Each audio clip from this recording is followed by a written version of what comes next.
नमस्कार, आप देख रहे खबर 24 एक्सप्रेस और मैं हूं आपके साथ लता। आज 75 साल बाद फटा कानून मंत्री किरेन रिजिजू के गुस्से का उबार। जम्मू कश्मीर पर शुरू विवाद को लेकर लगाए पूर्व प्रधानमंत्री जवाहरलाल नेहरू पर आरोप। बोले नेहरू की अकड़ ने बिगाड़ा सारा खेल। भारतीय कानून मंत्री किरेन रिजिजू ने गुरुवार को एक लेख लिखा जिसमें जम्मू कश्मीर और उस पर शुरू विवाद को लेकर पूर्व प्रधानमंत्री जवाहरलाल नेहरू पर उन्होंने बड़े आरोप लगाए। पूरे लेख में उन्होंने नेहरू की 5 गलतियों का जिक्र किया और आरोप लगाया कि नेहरू की गलतियों की वजह से आज 75 साल बाद भी जम्मू कश्मीर में विवाद जारी है। आइए गौर करते हैं इन 5 गलतियों पर। पहला, किरेन के अनुसार नेहरू की पहली गलती महाराजा हरि सिंह की पेशकश को ठुकराना था। उन्होंने लिखा कि इसी का नतीजा था कि पाकिस्तान को सेना भेजने का मौका मिला। बता दें कि महाराजा हरि सिंह ने नेहरू से भारत में शामिल होने का अनुरोध किया था, लेकिन किरेन के अनुसार नेहरू के लिए अपने दोस्त शेख अब्दुल्ला को सत्ता में स्थापित करना कश्मीर को भारत में शामिल करने से ज़्यादा ज़रूरी लगा, जिसके चलते उन्होंने 21 अक्टूबर 1947 को पाकिस्तान आक्रमण शुरू होने के एक दिन बाद जम्मू कश्मीर के प्रधानमंत्री को सलाह दी कि इस स्तर पर भारत के साथ विलय को मंजूरी नहीं दी जा सकती। दूसरा, किरेन के अनुसार नेहरू की दूसरी बड़ी गलती ये थी कि उन्होंने विलय को प्रोविजनल घोषित कर दिया। किरेन ने लिखा कि महाराजा हरि सिंह ने अन्य सभी रियासतों की तरह ही विलय के दस्तावेज पर हस्ताक्षर किए। कश्मीर को छोड़कर अन्य सभी रियासतों को स्पष्ट रूप से भारत में मिला लिया गया था। क्यों? क्योंकि वो खुद नेहरू थे, महाराजा नहीं, जिन्होंने विलय को प्रोविजनल घोषित किया था। अर्थात नेहरू की भूलों ने एक ऐसा रास्ता खोल दिया जिसने 7 दशकों के संदेह, अलगाववादी मानसिकता और रक्तपात को जन्म दिया। तीसरा, कानून मंत्री ने कहा कि नेहरू की तीसरी गलती ये थी कि उन्होंने 1 जनवरी 1948 को यूनाइटेड नेशन को आर्टिकल 51 की बजाय आर्टिकल 33 के तहत संपर्क किया। किरेन कहते हैं कि अगर नेहरू आर्टिकल 51 के तहत यूनाइटेड नेशन जाते तो वो जम्मू कश्मीर में पाकिस्तान के अवैध कब्जे को उजागर करता, लेकिन उन्होंने ऐसा नहीं किया। चौथा, किरेन कहते हैं कि कश्मीर पर चौथी भूल ये थी कि नेहरू ने यह मिथक पनपने दी कि भारत कश्मीर में यूनाइटेड नेशन के अनिवार्य जनमत संग्रह को रोक रहा है। पांचवा, किरेन ने नेहरू की 5वीं गलती के रूप में आर्टिकल 370 का जिक्र किया। उन्होंने लिखा कि अनुच्छेद 370 को शामिल करना एक स्थायी निर्णय था। इस तरीके के आर्टिकल के लिए कोई औचित्य नहीं था, क्योंकि विलय का साधन वही था जैसे कि हर दूसरी रियासतों में हस्ताक्षर किए गए थे, लेकिन एकमात्र विशेष मामला जो अस्तित्व में था वो केवल नेहरू के दिमाग में ही था। एमपी एमएलए कोर्ट में दोषी पाए गए आजम खान, 3 साल कैद की सजा के साथ विधायक जाना हुआ तय। पीएम मोदी और डीएम को लेकर की थी गलत बयानी। भड़काऊ भाषण देने, दंगा भड़काने और धमकी देने में दोषी पाए गए समाजवादी पार्टी के वरिष्ठ नेता आजम खान। रामपुर की एमपी एमएलए कोर्ट में आजम खान को 3 साल कैद की सजा के साथ 25,000 रुपए का फाइन भरने की सजा सुनाई गई। नेताजी धारा 125, 505 और 153A के तहत दोषी पाए गए। बता दें कि कोर्ट ने आजम खान को अपील दायर करने के लिए 7 दिन की मोहलत दी है, जिसके साथ उन्हें 25,000 के फाइन पर जमानत भी मिल चुकी है। पूरे मामले को लेकर यह आशंका जताई जा रही थी कि अगर आजम खान को 2 साल से ज़्यादा सजा मिलती है तो उन्हें विधायकी से हाथ भी धोना पड़ सकता है, और अब जब उन्हें 3 साल की कैद की सजा मिल चुकी है तो उनकी विधायकी जाना तय माना जा रहा है। अब आपको बता दें कि आखिरकार पूरा मामला था क्या। दरअसल पूरा मामला 2019 के लोकसभा चुनाव से जुड़ा है, जहां रामपुर के मिलक विधानसभा सीट पर चुनाव प्रचार के दौरान आजम खान ने तत्कालीन डीएम, सीएम योगी आदित्यनाथ और पीएम मोदी को लेकर आपत्तिजनक टिप्पणियां की थी। साथ ही एक वर्ग विशेष से धर्म के नाम पर वोट देने की अपील की थी। संक्षेप में कहें तो उन्होंने गलत बयानी, धमकी देने और दंगा भड़काने की कोशिश की थी, जिसके बाद बीजेपी नेता आकाश सक्सेना की शिकायत पर रामपुर की एमपी एमएलए कोर्ट में इस मामले की सुनवाई चल रही थी और आखिरकार 27 अक्टूबर को इस मामले पर आजम खान को सजा सुनाई गई। ऑस्ट्रेलिया एक बार फिर गूंजा भारत की जीत के नारों से। हॉलैंड को हराकर अपने ग्रुप में टॉप पर पहुंची टीम इंडिया। बीते दिन भारत ने हॉलैंड के खिलाफ ऑस्ट्रेलिया में अपना दूसरा मैच खेला, जिसमें 56 रनों से हॉलैंड को पछाड़ भारत ने टूर्नामेंट में अपनी दूसरी जीत दर्ज करी। जीत के साथ टीम इंडिया अपने ग्रुप में टॉप पर पहुंच चुकी है। बता दें कि नीदरलैंड के खिलाफ टॉस जीतकर भारत ने पहले बल्लेबाजी का फैसला लिया, जिसके बाद 20 ओवर में 2 विकेट पर भारत ने 179 रन बनाए। मैच में चमकते सितारों के खेल की व्याख्या करें तो भारत की ओर से विराट कोहली ने सर्वाधिक 44 गेंद पर 62 रन बनाए। वहीं सूर्य कुमार यादव ने 25 गेंद पर अर्धशतक बनाया और रोहित शर्मा ने 39 गेंद पर 53 रन की पारी खेली।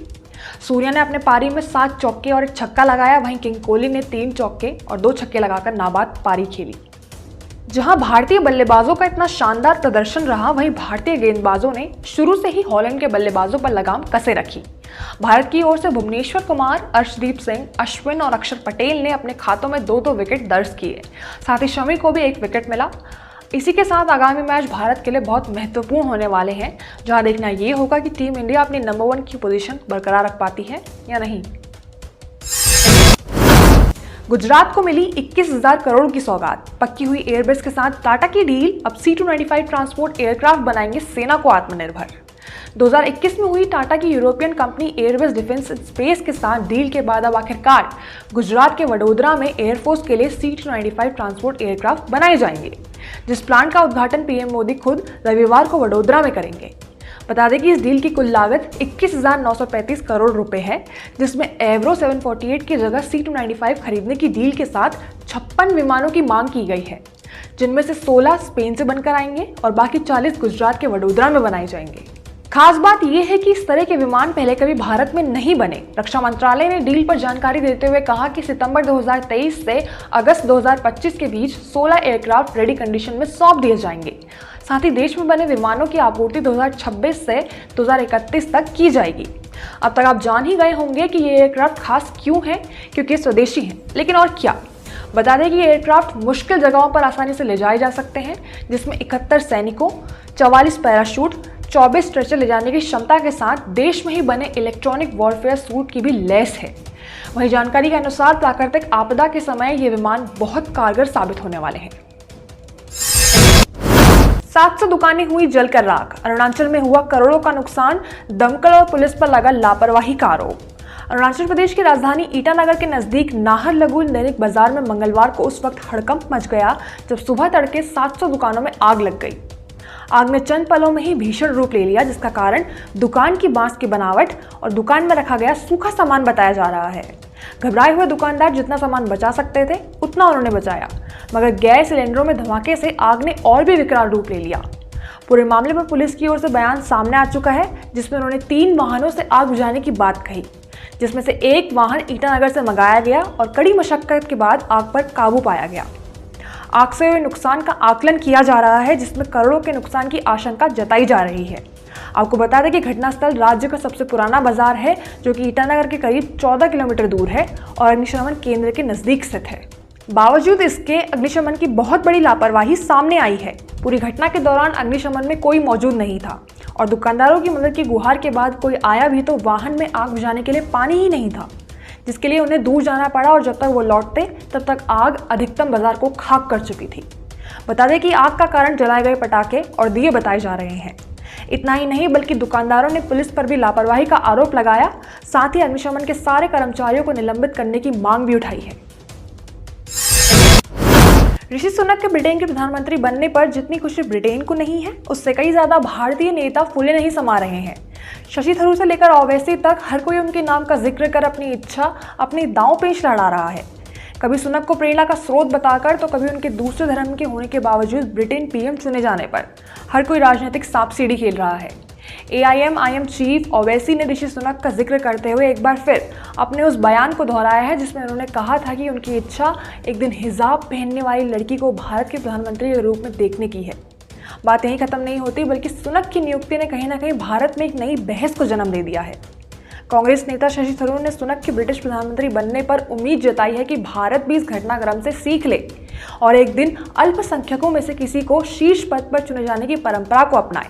वहीं पी चिदम्बरम ने सोमवार को एक ट्वीट में लिखा कि पहले कमला हैरिस और अब ऋषि सुनक। अमेरिका और ब्रिटेन के लोगों ने अपने देशों में गैर बहुसंख्यक नागरिकों को गले लगाया है और उन्हें सरकार के उच्च पदों के लिए चुना भी है, जिससे भारत को कुछ सीखना चाहिए। वहीं बीजेपी भी इस बहस में पलटवार करते हुए इस पूरे मामले को कुछ राजनेताओं के लिए राजनीतिक अवसर बताती दिखी। बीजेपी वरिष्ठ नेता रविशंकर प्रसाद ने ऋषि सुनक को उनकी असाधारण सफलता के लिए उन्हें सराहने की बात करी। साथ ही इस पूरी स्थिति को दुखद बताया, जहां कुछ राजनेता इस अवसर का राजनीतिक लाभ उठाने की कोशिश कर रहे हैं। महिला को भूनने के आरोप के बाद जोमैटो डिलीवरी बॉय ने जलाई अपनी बाइक। पुलिस ने कार्रवाई की जगह लगाया था सबके सामने थप्पड़। नई दिल्ली में आक्रोश का कुछ अलग अंदाज देखने को मिला। घटना खान मार्केट की है, जहां 23 साल के नदीम ने खुद की बाइक को आग के हवाले कर दिया। बता दें कि नदीम की पहचान मालवीय नगर में रहने वाले एक जोमेटो डिलीवरी बॉय के रूप में हुई है। सूत्रों के मुताबिक घटना की शुरुआत एक दिन पहले ही हो चुकी थी, जब नदीम शाम को खान मार्केट में फूड डिलीवरी लेने आया था और वहां से गुजर रहे दंपत्ति में महिला को लगा कि वो उसे घूर रहा है, जिसके बाद महिला ने पुलिस बुला ली और बजाय लिखित कार्रवाई के न्याय की गुहार भरे बाजार में लगा दी। बस फिर क्या था, पुलिस ने आओ देखा न ताओ, भरे बाजार में बिना कानूनी कार्रवाई के नदीम को सबके सामने थप्पड़ मार दिया। बाजार में इतना जलील होना नदीम को रास न आया और उसका आक्रोश का वज्र सीधा जाकर पुलिस चौकी के सामने गिरा। उसने खान मार्केट पुलिस चौकी के सामने अपनी बाइक खड़ी की और फिर उस पर पेट्रोल छिड़कने लगा, जिस पर पुलिस ने नदीम को रोकने की कोशिश भी की, मगर उसने पथराव शुरू कर दिया। बाइक में आग लगते ही आसपास हड़कंप मच गया, जिसके तुरंत बाद पुलिस फोर्स और फायर ब्रिगेड की गाड़ियां मौके पर पहुंच गई, मगर इससे पहले कि बाइक की आग बुझाई जाती, आग की लपटें एक फर्नीचर की दुकान तक पहुंच चुकी थी। आपको बता दें कि पुलिस रिपोर्ट्स में यह भी सामने आया है कि नदीम की शादी कुछ दिनों पहले ही टूटी थी, जिसके चलते वो परेशान रहता था। फिलहाल नदीम को हिरासत में ले लिया गया है और उससे पूछताछ जारी है। महिला एडवोकेट कोर्ट में बाल ना संवारे, कोर्ट की कार्यवाही में डिस्ट्रैक्शन होता है। ये हमारे शब्द नहीं बल्कि पुणे के एक डिस्ट्रिक्ट कोर्ट के एक नोटिस की व्याख्या है। ये पूरा मामला तब सुर्खियां बन गया जब senior advocate Indira gel Singh ने नोटिस को ट्विटर पर शेयर किया। नोटिस में साफ लिखा दिखाई दिया कि ये लगातार देखने में आ रहा है कि महिला एडवोकेट्स ओपन कोर्ट में अपने बाल सुधारती या संवारती हैं, जिसके कारण कोर्ट के कामकाज में खलल पड़ रहा है। इसीलिए उनको निर्देशित किया जाता है कि ऐसे कामों से बचे। इस पोस्ट पर इंदिरा ने कैप्शन दिया कि वाह, अब देखिए कौन महिला एडवोकेट्स के कारण डिस्ट्रैक्ट हो रहा है और क्यों। जिसके बाद नोटिस को लेकर लगातार हो रहे विवाद के कारण कोर्ट ने नोटिस को वापस ले लिया, जिस पर कोर्ट रजिस्ट्रार ऑफिस के एक अधिकारी ने टिप्पणी करी कि पूरी कार्यवाही कोर्ट रूम में मर्यादा बरकरार रखने के लिए की गई थी। वहीं दूसरी ओर पुणे बार एसोसिएशन ने मामले पर कोई भी ऐसा नोटिस न मिलने की बात कही। अध्यक्ष एडवोकेट थोरवे ने कहा कि एडवोकेट्स को जारी किए गए सभी नोटिस बार एसोसिएशन को भेजे जाते हैं, लेकिन आज तक उन्हें ऐसा कोई नोटिस नहीं मिला। गांधी जी के साथ नोटों पर हो लक्ष्मी गणेश की फोटो, अरविंद केजरीवाल ने की केंद्र सरकार से अपील। भारत में धर्म को लेकर कोई भी टिप्पणी मतलब कुछ दिनों की सुर्खियां, राजनेता आमने सामने, तंज से लेकर कटाक्ष और सबसे बड़ा व्यंग, असल मुद्दे को छोड़ गड़े मुर्दे उखाड़ना। गुजरात चुनाव से पहले ऐसा ही कुछ किया है दिल्ली के मुख्यमंत्री अरविंद केजरीवाल ने। बुधवार को एक प्रेस कॉन्फ्रेंस के दौरान अरविंद केजरीवाल केंद्र सरकार से एक अहम अपील करते दिखे। उन्होंने कहा कि भारतीय रुपये पर गांधी जी के साथ साथ भगवान लक्ष्मी गणेश की फोटो भी होनी चाहिए। इससे उनका आशीर्वाद हमारे साथ बना रहेगा, सुख समृद्धि आएगी और पूरे देश को उनका आशीर्वाद मिलेगा। उन्होंने कहा कि नई नोटों की शुरुआत कभी भी की जा सकती है, अर्थात इसके लिए वे प्रधानमंत्री नरेंद्र मोदी को पत्र भी लिखेंगे। साथ ही उन्होंने कहा कि देश इस वक्त बहुत बुरे दौर से गुजर रहा है, जहां डॉलर के मुकाबले रुपया काफी कमजोर हो चुका है। आम आदमी पर इसका असर साफ साफ नजर आ रहा है। इसीलिए स्थिति से बचने के लिए हमें कड़े कदम उठाने होंगे। हमें बड़ी तादाद में अस्पतालों का निर्माण करना होगा, स्कूल खोलने होंगे और इंफ्रास्ट्रक्चर तैयार करना होगा, जिसके लिए हमें कामयाब होने के साथ साथ भगवान के आशीर्वाद की जरूरत भी होगी। और केवल भगवान लक्ष्मी गणेश की फोटो होने पर ऐसा संभव हो सकता है। केजरीवाल के इस बयान के वायरल होते ही राजनेताओं का पलटवार शुरू हो चुका है। बीजेपी ने पलटवार करते हुए कहा कि केजरीवाल वह इंसान है जो धर्म की तौहीन करता है। एक तरफ तो भगवान का आशीर्वाद ना मिलने का कारण बताकर राम मंदिर नहीं जाता, दूसरी तरफ ऐसी अपील सरकार से करता है। वहीं कांग्रेस ने इस बयान के बाद केजरीवाल पर तंज कसते हुए कहा है कि नोटों में भगवान ही नहीं बल्कि अल्लाह, जीसस, गुरु नानक की फोटो भी होनी चाहिए। ऐसे में सभी धर्मों का आशीर्वाद भारत पर बना रहेगा। अब इसे बेतुकी अपील कहें या फालतू का मुद्दा, गुजरात चुनाव से पहले एक बार फिर सभी पार्टियों ने सत्ता की रेस में अंधाधुंध दौड़ना और एक दूसरे को नीचे गिराना शुरू कर दिया है। पार्किंग विवाद ने ली युवक की जान, गाजियाबाद में ढाबे किनारे हुई मारपीट, लोग तमाशबीन बने देखते रहे मौत का रंज। गाजियाबाद में मंगलवार देर रात को लोनी भोपुरा मोड़ में हुए हादसे ने एक परिवार का उजाला छीन लिया। दबंगों ने पार्किंग पर हुए विवाद को लेकर एक युवक की पीट कर जान ले ली। क्योंकि मृतक ने कार ऐसी खड़ी करी थी कि दबंगों की कार का दरवाजा नहीं खुल पाया, इसीलिए उसे इतना पीटा गया कि अस्पताल ले जाने से पहले ही उसने दम तोड़ दिया। पूरी घटना का एक वीडियो भी सामने आया है, जिसमें देखा जा सकता है कि बिहारी का ढाबा नामक ढाबे के सामने युवक सड़क पर पड़ा है और कुछ लोगों ने उसे घेरा हुआ है, जो कि उसके सर पर लगातार वार कर रहे हैं।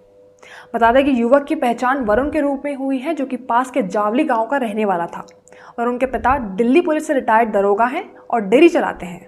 घटना की सूचना मिलते ही पुलिस ने 5 टीम बनाई है जो हथियारों की तलाश में जुट गई है। वहीं दूसरी ओर परिजनों ने थाने पर जमकर हंगामा किया, जिसके चलते आसपास की पुलिस फोर्स भी बुलानी पड़ी। इस बार भी हादसा हुआ है और उंगलियां भी हजारों उठी हैं। सवाल केवल एक ही है कि पुलिस और आम जनता क्या कर रही है। वीडियो में देखा जा सकता है कि युवक को लगातार मारा पीटा जा रहा है, जिसे रोकने के लिए ना ही ढाबे के मालिक या कर्मचारी सड़क पर आते हैं और ना ही वहां से गुजर रहे लोग उसे बचाने की कोशिश करते हैं। अगर किसी ने हिम्मत दिखाई होती तो शायद एक मासूम की जान बचाई जा सकती थी। वहीं लगातार हो रहे ऐसे हमलों पर गाजियाबाद पुलिस पर भी सवाल उठ रहे हैं। ढाबों किनारे कार के अंदर बैठकर शराब पिलाने का चलन है, जिसके चलते ऐसी वारदातें होती हैं और बावजूद सब पता होने के पुलिस कुछ भी नहीं करती है। रुपया डॉलर के मुकाबले और नीचे गिरा। बीजेपी कांग्रेस बहस, आपकी अपील और सुप्रीम कोर्ट के नए फैसलों से हटकर भी भारत बहुत कुछ है। जितना गलत है उतना ही सही भी है। जी हाँ, हाल ही में भारत लक्षद्वीप के 2 बीच मिनिकॉय थुंडी बीच और कदमत बीच दुनिया के सबसे स्वच्छ समुद्री तटों की सूची में शामिल किए गए हैं। केंद्रीय पर्यावरण मंत्री भूपेंद्र यादव ने बुधवार को इस बात की जानकारी देते हुए इसे एक गर्व का क्षण बताया और 2 और भारतीय समुद्र तटों का ब्लू बीच की सूची में शामिल होना पीएम मोदी के नेतृत्व में भारत की अथक यात्रा का हिस्सा बताया। वहीं प्रधानमंत्री मोदी ने ट्विटर पर लक्षद्वीप के लोगों को बधाई दी और साथ ही वहां के लोगों को और भी तटों को स्वच्छ करने में सक्षम बताया। बता दें कि ब्लू बीच का सर्टिफिकेट एक तरीके की विश्व स्तर की मान्यता है जो कि 33 मानदंडों के हिसाब से दिया जाता है। इसमें पर्यावरण प्रबंधन, शिक्षा और सूचना, पानी की क्वालिटी, समुद्री तटों की सुरक्षा और सफाई आदि कई मानदंडों को देखा जाता है। हाल ही की उपलब्धि से भारत में ब्लू बीच की संख्या बढ़कर 12 हो गई है। इससे पहले इसी साल तमिलनाडु के केवलन और पुडुचेरी के एडन बीच को भी ब्लू बीच का सर्टिफिकेट मिला था। एक्शन मोड में दिखे कांग्रेस के नए अध्यक्ष मल्लिकार्जुन खड़गे। पद संभालते ही भंग की सीडब्ल्यूसी और बनाई नई कमेटी। राहुल गांधी, सोनिया गांधी समेत 40 नेता हुए शामिल। कांग्रेस की सबसे बड़ी निर्णायक संस्था यानी सीडब्ल्यूसी को मल्लिकार्जुन खड़गे ने भंग कर दिया है और जब तक इसका गठन दोबारा नहीं होता तब तक सारे फैसले संचालन समिति के जरिए लिए जाएंगे। खड़गे ने संचालन समिति की घोषणा कर दी है, जिसमें कई बड़े नेता शामिल हैं। कांग्रेस की पूर्व अध्यक्ष सोनिया गांधी, राहुल गांधी, पूर्व प्रधानमंत्री डॉक्टर मनमोहन सिंह समेत 39 और नेताओं को इस समिति में जगह दी गई है। बता दें कि बुधवार को सीडब्ल्यूसी के सभी सदस्यों ने इस्तीफा दे दिया था, जिसके बाद अब पार्टी के पूर्ण सत्र में सीडब्ल्यूसी की वापस घोषणा की जाएगी। पार्टी के संविधान के मुताबिक इसमें 11 सदस्य मनोनीत और 12 निर्वाचित होते हैं। साथ ही आपको यह भी बताते चलें कि शशि थरूर समेत G23 के नेताओं को समिति में जगह नहीं दी गई। इसके अलावा पार्टी वरिष्ठ नेता मनीष तिवारी, पीजे कुरियन, पृथ्वीराज, भूपेंद्र हड्डा को भी सूची से बाहर रखा गया। गौरतलब है कि ये वही नेता हैं जिन्होंने सोनिया गांधी को पत्र लिखकर पार्टी का नेतृत्व बदलने की बात कही थी। खबर आपको कैसी लगी, अपनी राय जरूर दें। इस खबर से संबंधित यदि कोई शिकायत या सुझाव है तो हमें जरूर बताएं। अगर आप YouTube पर हमारी खबरें देख रहे हैं तो खबरों को लाइक करना, शेयर करना और हमारे चैनल को सब्सक्राइब करना ना भूलें। धन्यवाद।